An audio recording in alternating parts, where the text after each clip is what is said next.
Les saludamos, les presento, si es la primera vez que coinciden con esta sección. Si es así, no saben lo que se han perdido hasta ahora. Ricardo Magaz, Aitor Curiel, buenos días, bienvenidos a los dos. Buenos días, señor Hallado. Estamos viviendo una semana intensa, por cierto, de muchos y variados crímenes, ¿no? Por todos los sitios vamos encontrando mala época para la ley y el orden. Nada bueno esperes del género humano, lo demás es ganancia para la especie. ¿Va a ser verdad que el hombre es un lobo para el hombre o qué? Un lobo sapiens. Bueno, hombre, tranquilidad. Seguimos estando en un país. Claro, ¿dónde ha quedado aquello del hombre es tranquilo? bueno por naturaleza, no? Bueno, hombre, eso, el hombre es bueno por naturaleza. Os veo un poco descreídos a los dos. Será la hora de la misa, luego en general. Desqueridos a los dos. Será por lo que habéis visto, ¿no? Quizás. Habéis coincidido los dos en la respuesta, además. Hablemos de dos. Tampoco es extraño. Tenemos planteado hoy dos interesantísimos temas, de verdad excitantes y además con cosas curiosísimas. Vamos a ir por partes si queréis. Hoy, bueno, desde hace unos días decidimos plantear el tema de los desaparecidos. Daba yo algunos datos: 15.000 personas desaparecidas en España, en números redondos. Hay que matizar porque una cosa son las denuncias que existen practicadas de personas desaparecidas y otras las personas realmente desaparecidas que hay. Luego veremos si son involuntaria o voluntariamente esas desapariciones. Y además hay un porcentaje, pequeñito es cierto, creo que está en torno al 0,1% de las desapariciones, que son las que la policía cataloga como casos de alto riesgo o inquietantes, que se pueden englobar pues las de Madeleine McCann, por ejemplo, Jeremy Vargas. Son desaparecidos en contra de su voluntad y detrás de ellos normalmente hay un delito, un secuestro, una violación, un asesinato, etcétera, etcétera. ¿Qué es un desaparecido? Vamos a empezar por ahí. Bueno, pues alguien que se ausenta de su entorno, de su casa, voluntaria o involuntariamente. Porque claro, podemos hablar de desaparecidos voluntarios, ¿verdad? Aquel que, adulto, que baja por tabaco y que no quiere volver y que no incurre en ninguna responsabilidad, excepto una cuestión moral, a no ser que, bueno, pues ya hay un abandono de familia, en el caso concreto de menores, incapacitados o demás, y pues el desaparecido que es menor, que efectivamente, como muy bien indicabas, causa una gran alarma porque es una desaparición forzada o inducida, y por tanto ahí ya no es el típico adulto que, haciendo uso de su derecho, se va a otro sitio, tiene una vida paralela, y que incluso cuando se le encuentra, ha ocurrido, vamos, nos ha ocurrido a todos los profesionales que nos hemos dedicado a esto, cuando lo encuentra le dice: ya me ha encontrado usted, bórreme de la lista y no me vuelva a molestar porque es que he querido desaparecer voluntariamente, ¿no? No se puede hacer nada en esos casos, no hay... Si es mayor de edad, está en plenas facultades físicas y psíquicas, sobre todo, tiene por tanto su capacidad civil inalterada, puede decidir libremente lo que hace y no hace. Otra cosa es que esa ausencia de su sitio habitual, de su domicilio, de su trabajo, pueda conllevar una serie de repercusiones penales o civiles dependiendo de los hechos, ¿no? No puede haber un abandono del hogar, no puede dejar a incapaces menores en situación de riesgo, ¿no? Puede tener una cierta puede traer aparejadas otras consecuencias, pero consecuencias principio... tanto a nivel penal como civil, ¿no? Puede ser que cometa delitos de todo tipo, incluso del ámbito financiero, ¿no? Realización de creación de la renta, etcétera, etcétera, ¿no? Entonces puede cometer delitos por omisión, por tanto, o tener una responsabilidad civil subsidiaria, y habría que analizarlo. En todo caso, cuando hay un desaparecido, lo primero que habría que intentar es también saber si es voluntario o involuntariamente y si puede estar vivo o muerto. Y si está muerto, si ese fallecimiento, con los datos que hay o las investigaciones que se realizan, puede ser un homicidio, que será en muchos casos, puede ser un suicidio, que será en muchos casos, quizás una de las posibilidades de uno de los casos que vamos a ver. Eso que vamos a ver hoy, ¿no? O incluso un accidente. En muchas ocasiones puede haber ocurrido un accidente y no encontrar el cadáver y por tanto ser considerado un desaparecido.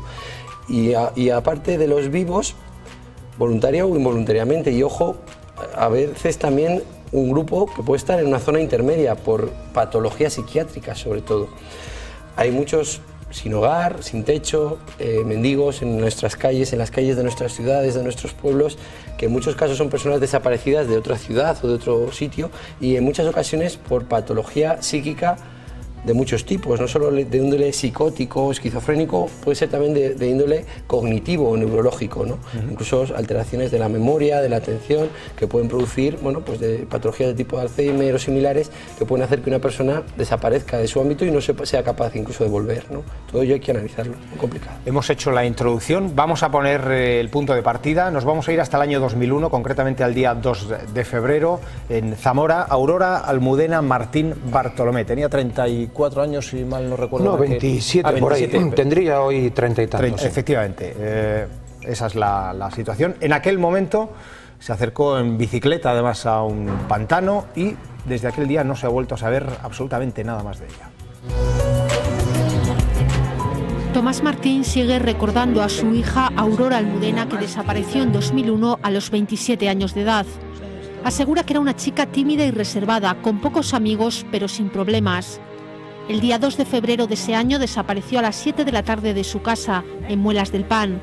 Era viernes y la buscaron durante todo el fin de semana. 3 días después de su desaparición, avisaron a la familia de que habían encontrado en este puente sobre el embalse de Ricoballo la bicicleta de la joven. Durante semanas, los buzos buscaron aquí el cuerpo de Aurora. Incluso un año después, con el agua más baja, lo volvieron a intentar. Y las cosas que vinieron y fue cuando a ella, según dijeron ellos, detectaron un cuerpo abajo. Pero fue un año después de haber ocurrido aquello. Y estuvieron 20 días estuvieron allí buscando. Y sí, en un momento dijeron de que la habían visto, aseguraban de que sí. Pero el cuerpo nunca se pudo recuperar. Tomás no sabe a ciencia cierta qué ha pasado con su hija. Ahí siempre se barajó, yo por lo que vi, lo poco que te dice la Guardia Civil, eso fue de que se tiró desde arriba, porque ella se supone que de donde se tiró ató un trapo allí, con el nombre de ella. Ella sabiendo cómo la altura que había allí y el agua que había allí, ella lo sabía todo. Después de 10 años, Tomás prácticamente ha perdido todas las esperanzas de que pueda volver a ver a su hija. Es un ejemplo que nos va a servir para ir de un caso concreto a la generalidad. Vamos a ir explicando asuntos. ¿Sigue desaparecido este caso? ¿Sigue sin resolver? ¿Por dónde empieza la policía en un caso como estos? Bueno, de menos a más, ¿no? Del círculo más próximo al más lejano, como es natural. Este caso, sin duda, es un caso que tú catalogabas como inquietante porque, claro, se dan una serie de circunstancias. Es decir, la chica desaparece, se encuentra la bicicleta en el pantano, un pantano que hay que decir que está a tiene 99 metros de altitud desde de caída, que se construyó allá pues por 1934 aproximadamente. Y esta chica deja lo que podemos denominar como un epitafio, es decir, deja una tela, una pancarta escrita además con letra roja, donde pone su nombre, pone Almudena y una fecha, la fecha en la que desaparece, es decir, el 2 de febrero de 2001, y a continuación con una palabra misteriosa, una palabra clave, y es que escribe clero. Podía haber escrito claro o cualquier otro adjetivo, pero escribió clero. Claro, esto es más inquietante porque para la policía podemos pensar, puede ser un caso de suicidio, puede ser un caso de desaparición voluntaria porque alguien puede pensar ingreso en un convento y no quiero volver a saber nada más. Es el que de la cuestión, es decir, es posible que vamos a suponer, vamos a barajar dos tesis, que se haya suicidado o que no se haya suicidado. Vamos a suponer que no se haya suicidado y quisiera dejar ahí un rayo de esperanza a su familia, bueno, pues con el adjetivo clero, indicando quizá pues que se haya metido de monja de clausura en un convento olvidado, en fin, en cualquier parte de España, pero también puede significar pues que esta chica estuviera angustiada, que hubiera recurrido al clero y que quizá no hubiera quedado satisfecha, o incluso que arrastrara desde la infancia a la adolescencia algún tipo de problema con el clero. Bueno, básicamente yo creo que habría que empezar investigando dos áreas. Uno, la escena, fundamental, dentro de la cual se encuentran estos datos que son más o menos interpretables, ¿no? Pero que puede dar mucha más información, porque evidentemente puede haber ella fingido que se ha tirado y porque quiere abandonar su anterior vida y empezar una vida nueva. Puede ser que se cruzara con un coche y hubiera un pequeño accidente y saliera despedida y se cayera por el puente de una manera accidental y el coche se hubiera dado la fuga, accidente. Puede ser muchas posibilidades. Por tanto, la primera línea de investigación, por supuesto, la escena. Parece huellas de frenada, huellas de choque, la bicicleta está intacta, etcétera, etcétera, ¿no? De ahí se puede sacar mucha información para empezar, para distinguir si puede seguir viva o realmente se tiró, y si se tiró falleció con total seguridad, ¿no? La segunda línea de investigación fundamental son familiares y amigos. Avisó, amenazó, estaba en algún tratamiento psiquiátrico o no, tenía alguna enfermedad psiquiátrica o no, había amenazado con suicidarse, había dicho que no le gustaba su vida, que quería cambiar de vida, investigar esa línea y en definitiva ir orientando hacia, uno, está viva o no está viva, y 2, si está viva, si no está viva, suicidio, se ha tirado, homicidio, la han podido incluso secuestrar, ¿por qué no? Y dejar la bicicleta y dejar el pañuelo allí, o accidente, un cruce en un coche, en un puente, un camión, puede darse muchas circunstancias. Por tanto, de entrada, yo creo que no habría que descartar ninguna, y son la investigación en el ámbito de la familia y amigos, y sobre todo en la escena, la que nos va a ir orientando hacia una u otra posibilidad. Sin duda, todas ellas líneas de investigación francamente difíciles, porque 10 años después no se tiene atisbo siquiera de qué ha podido pasar, después de haber drenado prácticamente el pantano. Claro, yo las gestiones que he hecho por la zona, allí todo el mundo da por hecho que efectivamente se trató de un suicidio, porque bueno, como dice Aitor, de la escena, no del crimen porque no se sabe, pero bueno, de la escena de los hechos, pues no se ha podido en principio avanzar acerca de si efectivamente hubo pues algún tipo de accidente. Cualquier otra hipótesis encajaría también bien, ¿no? Sí, sí, el hecho de que si pudiera haber ido voluntariamente o sí que un es secuestro. Cierto que también lo más frecuente y habitual es lo que más pasa. Y bueno, pues lo más frecuente y habitual en esa escena y con esa situación es que se haya tirado y por tanto que sea un suicidio. Suicidios hay muchos en este país, y aprovecho para sensibilizar a la gente que nos esté escuchando. Nunca tomen en vano ninguna amenaza suicida por parte de ningún familiar, sobre todo familiares que puedan estar en situaciones de alta presión, de patología psiquiátrica o psicológica, en tratamiento. Si un familiar, un amigo, amenaza con la posibilidad de suicidarse, siempre hay que tomarlo en serio y tratar de que esa persona acuda al médico de atención primaria o al profesional sanitario oportuno, porque realmente es una realidad demasiado frecuente en nuestro país. Para que nos hagamos una idea, en Valladolid y provincia aproximadamente tenemos un suicidio a la semana. Esas son las cifras reales y eso es una barbaridad. Y si conocemos a alguien que pueda estar planteándoselo, por favor, intervengamos, porque podemos evitarlo. Hay factores de riesgo conocidos, intervenibles, y tratamientos posibles a realizar. Por lo tanto, hay que pensar en principio en lo más frecuente y habitual, y descartando posibles homicidios y accidentes, la teoría fundamental es que cuando no tenemos luz, la opción más sencilla, más fácil, posiblemente sea la más verdadera, ¿no? Vamos a ver qué pasa. Y claro, 11 años después, ¿qué pasa con estos casos? ¿Qué pasa con casos similares al de Almudena, que después de un largo periodo, después de abrir líneas de investigación, no se llega a ni siquiera a ninguna vía más segura que otra? Hemos visto casos que están sin resolver, pero que las suposiciones más o menos veraces hacen entrever, aunque no se pueda probar, dónde está el quid del caso. Pero en estas situaciones, ¿qué pasa con esos casos? El principal problema es el desasosiego de la familia, es decir, no hay un cadáver que velar, no hay un cuerpo que enterrar, y no hay, por supuesto, pues un cementerio al que ir a honrar esa memoria, que ha habido ¿no? un secuestro, la certeza que ha habido un suicidio. Claro, y por tanto, pues no puede terminar el duelo. Bueno, en este vídeo que hemos visto, en fin, era el padre, lógicamente, ¿verdad? Bien, pues todo indica que el padre, pues, en fin, después de este tiempo da por hecho o abraza la teoría de que quizá pueda tratarse de un suicidio, ¿no? ¿Y policial y judicialmente cómo quedan estos casos? Bueno, esto nunca se cierra, hasta que no aparezca el cadáver está abierto, esto es así, ¿no? Sí, las situaciones de que es un caso aparcado, un caso en stand-by a la espera de que aparezca algún caso, alguna pista, algo donde tirar, un testigo. Aquí en este país hubo un programa de televisión muy famoso que ayudó a encontrar a muchos desaparecidos, ¿no? Porque muchas veces... Algunos de aquellos que hablábamos de que no querían aparecer, incluso, ¿eh? En muchas ocasiones, algunos que no querían aparecer, otros que ante esa situación ya de haberles encontrado y haber planteado la posibilidad de que su familia supiera que vivían por lo menos, pues por lo menos escuchaban, por lo menos informaban a la familia de que estaban vivos, de que estaban bien y que no siguieran buscándoles. Bueno, pues esos casos hay muchos se resolvieron con aquel famoso programa de televisión, y otros estarán pendientes de que en el futuro haya otro programa o haya otra campaña o haya... También es cierto que hay programas de identificación genética y se están trabajando y que están resolviendo muchos de estos casos de ¿existe una cierta desaparecidos? base de datos con la que poder cruzar los desaparecidos para que en el caso hipotético de que suceda cualquier situación y la policía pueda contrastar, pues usted, voy a ver si pertenece a alguno de estas Existe personas ya un grupo denunciadas? conjunto de Policía y de Guardia Civil sobre homicidios y desaparecidos, efectivamente.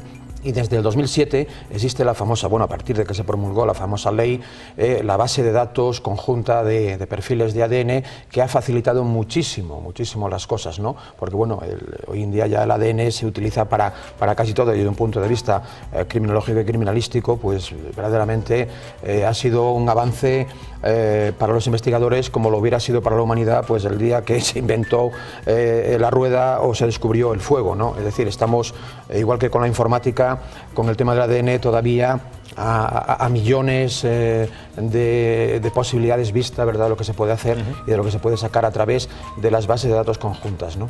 Aparte de la base de datos conjunta y específica de Guardia Civil y Policía Nacional, que está más orientada a hechos delictivos, criminológicos, tenemos una nacional, el programa Fénix, que está centrado en la desaparición, la identificación de desaparecidos, tanto de cadáveres que puedan aparecerse, identificar, se meten el ADN en la base de datos, como familiares que han perdido a un hijo, a un hermano, a un padre, ceden su ADN a esa base de datos para poder cuadrar.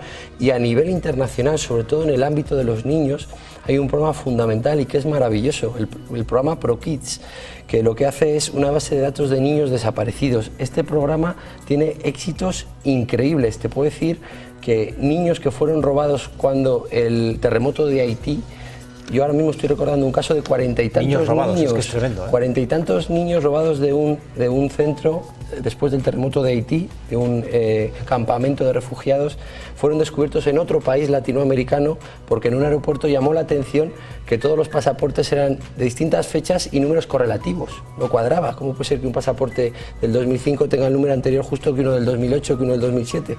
Y bueno, los adultos que iban con esos niños contaban que es que, bueno, por el estrés del terremoto estaban haciendo un viaje para que se tranquilizaran, perdieran la ansiedad. Eran niños que iban a ser utilizados para la actividad sexual, para ser vendidos con fines sexuales. Bueno, pues gracias al programa ProKids, que es un programa internacional que desde España la Universidad de Granada, el Laboratorio de Identificación Genética de la Universidad de Granada es el que está promoviendo toda esta actuación, consiguió coger muestras a todos esos niños, poder compararlas con los familiares de Haití que estaban buscando a sus niños por los campos de refugiados de Haití y poder devolver a los niños a sus familias. Es un ejemplo de que tanto a nivel nacional como a nivel internacional hay importantes programas genéticos que están contribuyendo a encontrar desaparecidos. Aprovecho para decirles a los espectadores que el próximo día 13 de diciembre estamos preparando un programa especial de niños robados en España. Si alguno tiene algún testimonio, tiene algo que contarnos, están leyendo ahora mismo la dirección de correo electrónico, nosotros estaríamos encantados de que se pusieran en contacto con nosotros. Viene muy bien además que hablemos de más allá de nuestras fronteras para saltar al siguiente contenido de la sección. Simplemente a modo de introducción, porque antes luego vamos a ir viendo algunas imágenes. ¿Cuál es la diferencia entre un crimen transnacional y un crimen internacional? Bueno, es influencia anglosajona, lo transnacional es lo internacional globalizado, por lo menos así lo entendemos los que trabajamos sobre ese caso. Las multinacionales del crimen.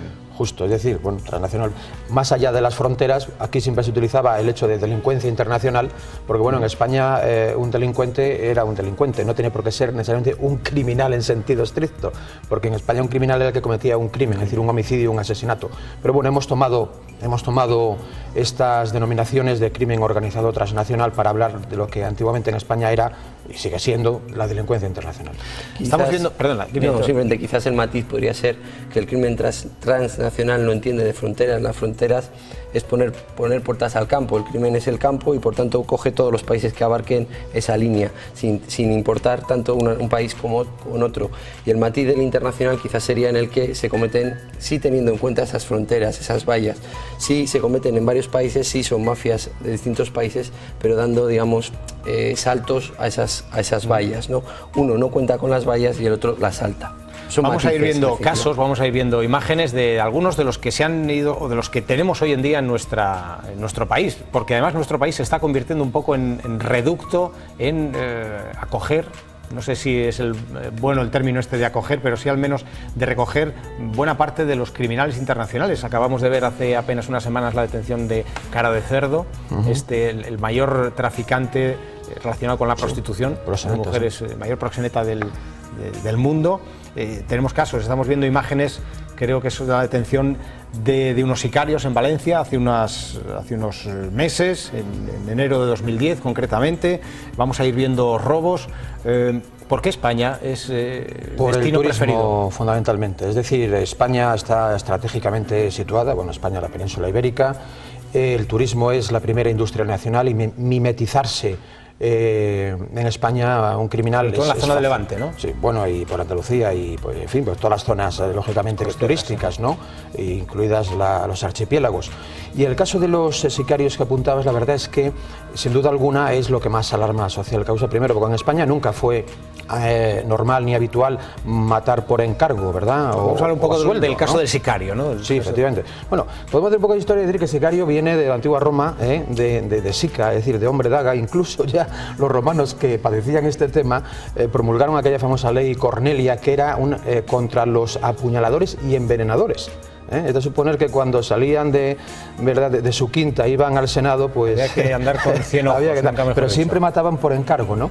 Y bueno, ahora mismo en España estamos padeciendo, no estamos lógicamente a la altura, valga la expresión, ¿no?, de otros países, pero en España se acreditan todos los años al menos medio centenar de asesinatos a sueldo. Se acreditan, es decir, que hay constancia de ellos, con lo cual habrá algunos otros habrá que muchísimos más. Aitor, es tan sencillo, me da miedo siempre hacer estas preguntas, pero ¿es tan sencillo contratar un sicario como vemos en algunas series de ficción, en algunas películas? Sí y no. Yo he tenido un caso.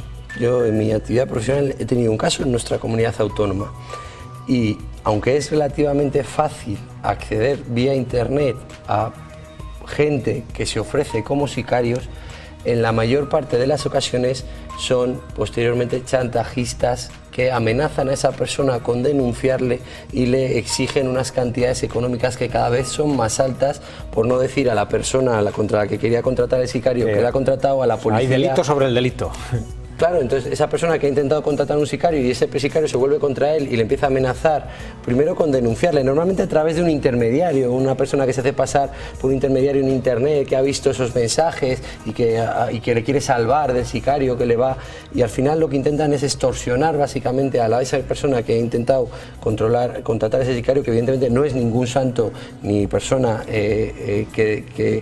inocente, pero que evidentemente es objeto de una extorsión. Eso es lo más fácil de encontrar en la red, pero también se puede encontrar bandas de sicarios que normalmente vienen a hacer el trabajo y se vuelven a ir. Suelen tener un enlace en España. Es una situación realmente no rarísima, rara, poco habitual, pero que se puede dar en nuestro país. Y la curiosidad histórica es que el arma era la sica y la usaban los sicari, que era una vertiente, un grupo de independentista de Judea.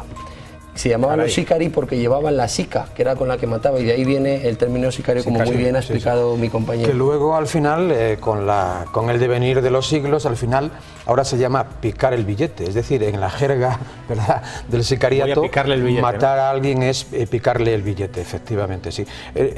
Casi siempre son ajustes de cuentas, vienen muy de la mano del narcotráfico.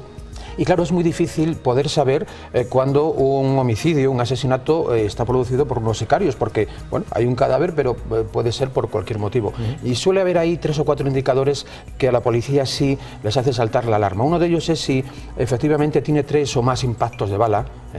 Otro es si efectivamente los impactos han ido dirigidos directamente contra zonas vitales, como puede ser, bueno, pues la cabeza suele ser el corazón.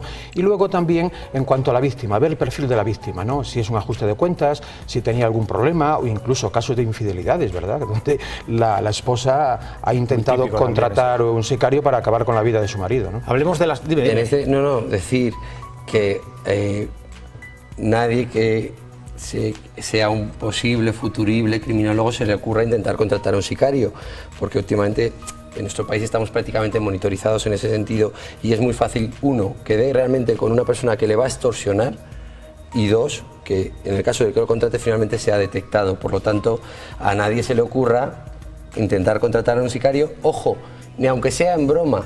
El curiosear a raíz de este programa, que voy a buscar en internet a ver qué veo, voy a buscar ¿no? en internet a ver si soy capaz de llegar a esas páginas, a ver si soy capaz a través de un foro, porque lo que va a encontrar es que una persona que en el mismo momento que consiga su IP o consiga su correo electrónico, consiga algún dato que lo identifique, que no es difícil de conseguir, va a ir a extorsionarle, a presionarle, y entonces sí que va a tener a un pseudo sicario o un sicario contra él mismo. Por lo tanto, habría mucha que apuntar prudencia con esto. También, sí, tiene toda la razón, Aitor, en ese tema. Habría que apuntar a los hermanos pobres, a los primos, ¿verdad?, modestos de los sicarios, que son los matones a sueldo, que efectivamente no llegan a picarle el billete a alguien, no llevan a darle muerte, pero bueno, es el típico matón a sueldo que siempre ha existido, que en ese modus operandi no podemos hablar de un modus operandi importado, digamos, nuevo o inédito. A lo mejor no, pero recuerdo aquella famosa banda de los Miami ya desarticulada, que se dedican a cobrar, que se dedican al tema de las discotecas, las porterías y demás. Es decir, el típico matón a sueldo, ¿no? Un matón de gimnasio. Vamos a hablar de los nuevos crímenes que se han importado con el crimen transnacional, porque nos ha llegado nuevas formas de cometerlo y nuevos crímenes.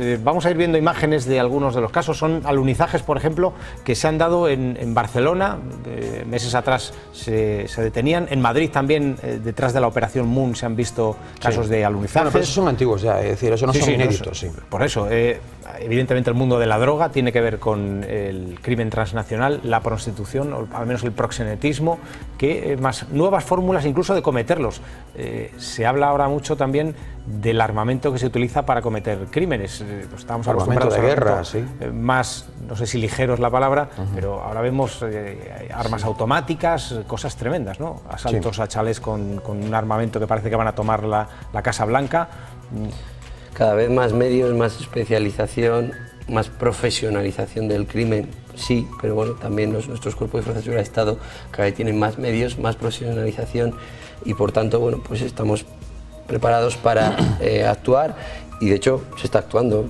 Pruebas que los últimos alunizajes, al final a la banda del alunizaje famoso de Barcelona, que se grabó en vídeo, etcétera, se les va deteniendo finalmente. Por lo tanto, una vez más, romper una lanza en favor de los cuerpos y fuerzas de seguridad de Estado y de la tranquilidad de un país como España, que es de los más tranquilos del mundo, con mucha diferencia. Y es que cada vez que vamos a un congreso internacional de criminología o de medicina legal y vas a hablar de algo de esto, te encuentras igual con un mexicano que tienen 100 asesinatos al día en la capital. Y claro, aquí estamos hablando de 50, de 70, de 100 en todo el país al año. Entonces, claro, o 300, evidentemente. Son cifras que realmente nos deben llevar a que tenemos que estar muy tranquilos y orgullosos de nuestra seguridad. Básicamente estoy de acuerdo con Aitor, digo básicamente porque la verdad es que la policía trabaja mucho y bien, ¿no? Pero estamos hablando ya, claro, de unos problemas globalizados. Es decir, podemos, en próximos programas... Ya globalizado, ¿cómo es la cooperación entre policías? Hablamos de crímenes mundiales que abarcan a todo el planeta. El término globalizado se define per se, y es verdad que ahora mismo las policías tienen mayor nivel de colaboración, ¿no? Primero, en el ámbito europeo, bueno, estamos construyendo un continente-nación y efectivamente las policías colaboran más, especialmente las cercanas, caso de Francia y caso de nuestros vecinos los portugueses. Aunque hay que decir que, sin embargo, así como Francia en el terrorismo de ETA en los últimos años verdaderamente ha mostrado su apoyo, y además un apoyo tangible y que se ha demostrado, sin embargo, los franceses son para eso más suyos y, por ejemplo, en el caso de una persecución en caliente, que parta de España, el policía español o el patrullero español en el kilómetro 10 de Francia tendría que clavar el freno porque la ley no permite perseguir más de 10 kilómetros en caliente en Francia. Sin embargo, ¿verdad?, nuestros primos los portugueses son más generosos y nos dejan hasta 50 kilómetros. Recuerdo además un caso curioso que hemos comentado hace tiempo de una persecución de la Guardia Civil hacia Gibraltar, que incluso fueron retenidos los guardias civiles en el cuartelillo. Bueno, es que Gibraltar es para nota, una cosa es para nota más curiosa con los... Sí, pero está pendiente eso, son ¿no? excepciones. La información fluye además de una manera abierta, de una manera relativamente rápida en general. Y por poner un ejemplo, el FBI en el mundo tiene delegaciones en prácticamente todos los países en los que tiene un agregado jurídico. ¿Qué es un agregado jurídico? Es una especie de embajador de la propia policía que se encarga de establecer relaciones con todos los estamentos policiales de ese país, políticos y profesionales, para que la información fluya de la manera más rápida posible, con lo cual realmente estamos en una situación muy favorable. Ya prácticamente todos los países, por lo menos del primer mundo, han entendido que esto es bueno para todos y que todos tengamos la información de todos nos beneficia a todos en conjunto. Sí. Una última cosa, yo creo que en el caso de Europa, porque bueno, en fin, vivimos en Europa, estamos construyendo Europa y padecemos además, ¿verdad?, la crisis en general, pero especialmente la europea. Como todo el mundo sabe, existe la Europol, igual que la Interpol, pero bueno, Europol de momento no es un cuerpo, es una función. Es una función policial donde, bueno, pues hay enlaces, hay oficinas, La Haya, en el caso de Lyon, en Interpol y demás, pero yo creo que va a ser inevitable, más pronto que tarde, de crear efectivamente un auténtico cuerpo policial de Europol, de dotarle de agentes propios, ¿verdad?, sean aportados por los diferentes países o sean de otro modo, de tal manera que la cuestión es que el crimen globalizado no se puede perseguir con fronteras. Y por tanto tiene que haber una policía europea. Los malos, entre comillas, se benefician, claro, evidentemente, no puedes echar el freno, ¿verdad?, en la raya, en la frontera con cualquier otro país, ¿verdad?, y que el criminal se vaya de rositas. Por tanto, hay que crear un cuerpo policial europeo propio y eficaz. Deduzco, y con esto ya cerramos, que es el principal problema que tiene ahora mismo el tratamiento del crimen transnacional, del crimen globalizado. Yo diría, no el principal problema, es uno de los problemas, pero no el principal. El principal a veces es el desconocimiento de las culturas, de los modus operandi de otras culturas, de otros profesionales del delito en otros países, ¿no?, que con el tiempo se van conociendo, pero cuando llegó aquí la delincuencia del este no se conocían sus organigramas, su modus operandi, su forma de transmitir la información. Entonces ese quizás es un primer problema, la falta de conocimiento del enemigo cuando viene por primera vez, que se va supliendo con el paso del tiempo, pero no diría yo que la falta de colaboración o de información sea el principal problema. Es una de las dificultades, pero no el principal problema. Tenía otro asunto muy interesante, además, que tiene que ver con el crimen transnacional, como es el asunto de las drogas, que además nos había ilustrado Aitor con un estupendo libro, y vamos a hablar de él. Incluso teníamos un caso muy reciente de los famosos bebés boleros o los bebés mula, un caso que es tremendo, brutal. Lo vamos a dejar para otro día porque hoy de momento no tenemos tiempo para más. Agradeceros a los dos la presencia de Aitor Curiel, Ricardo Magaz, muchas gracias. Muy bien. Feliz semana. Hasta la semana que viene. Segura, además.